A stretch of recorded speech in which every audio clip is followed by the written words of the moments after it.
Hey, Dr. Lynn, it's Jennifer Burton. I am starting to build my Ethernet cable, and so far I have used my wire cutters, and I have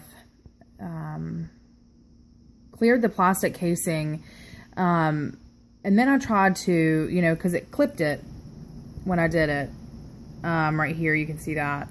And then I tried to use the pull string to pull back to fresh cable, but my pull string broke. So I don't know if it's just cheap wiring or what, but or just user error, which could very possibly be. So then I used my wire clippers to trim the wire back, and so that's kind of what I have for my tip end. Now this is going to be kind of piecey since I'm going to have to put my hands down and do some more and then come back to you. So I'll be back in just a minute.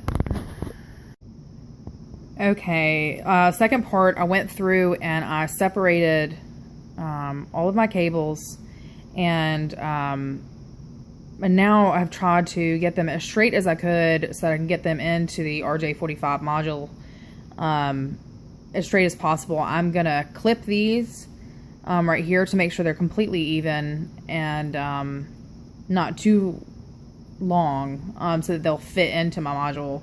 I've got it right here. Obviously I need a stand or a GoPro, something to try to do these a little better, so we'll try to work on that. So my next step is to clip it, and then probably right down to about here, and then I'm going to place it in the butt end of the RJ45 and make sure some of my casing is actually in there. Anyways, I'll be back for the next step. Hang on.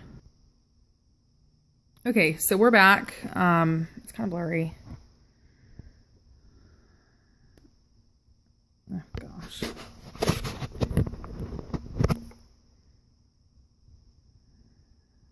I don't know why you can't see that. Dumb thing.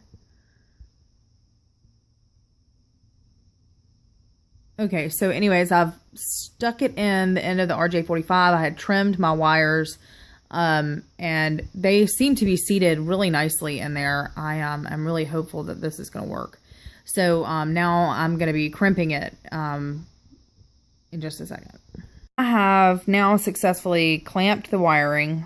I definitely did it backwards a couple times, so I stuck the end in here, and that definitely wasn't working. So smart me tries the other end, and it definitely crimped. So you can see it's really not coming off. So feeling good about that. All right, now I guess to do the other end and then test it. Now I was given 2 cables in my packaging.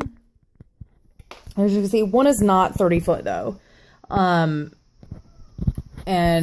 it's a little too late, I guess, to ask for another one. So, I'm going to do both of these, but they are,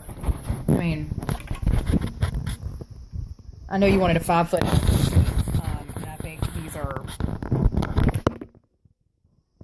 not quite that. So they're pretty similar in length. So I'm just going to do both of these and hope for the best and hope that's okay. So we have an update. My wiring was wrong. Thanks, YouTube. So what I did was I went to CompTIA's website to look up the standards, and now I am working on a 568B wiring termination is what they say. So I have successfully completed, oh, here we go. This is horrible. I should never be a blogger. This. And basically what we've got is we've got the white orange. We've got white green, blue, white blue, green, white, brown, red, whatever that is, and then red. So that's the standard I'm going to run on this one. And then I thought on my second wire, not like on this one, on this completed one, or halfway completed one, I'm going to run the 568B on, because I know it says that whatever standard you're running, it doesn't matter as long as you do the same on both ends. But you know, some other companies might be running the 568A, though it's the less familiar one and not as common. I'm just going to do the wiring for that too, since I don't have any longer cabling. So I thought maybe that would kind of take the place of the longer cabling so that I know both of the wirings. So I'm going to continue on. You can see right here all the mess that I had to clip off and all that kind of good stuff. So we're getting there, but yeah, I'll be back in a minute. Hey, so we're back, and you can see my wiring again, running the 58B setup, starting with the orange, white over here, orange, orange, green, blue, green, white, brown, and brown. And I just had to say, I am a woman, and at the beginning of the semester, you said that you were glad there were no women in the class because they cry, because they poke their fingers. But this is what happens when you're 32. You have 3 boys, and I guess you just have major dishpan hands or something. I'm not really sure, but I'm holding tight. Just wanted to prove you wrong on that one.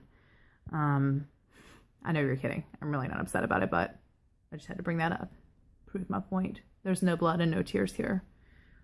Of course, I haven't done the other one, but we're getting there. So I have my first wire successfully completed. Well, I think. I'm going to go ahead and work on the next one at the 568A standard. And then we'll plug this into the router and my computer and see if they work. Fingers crossed.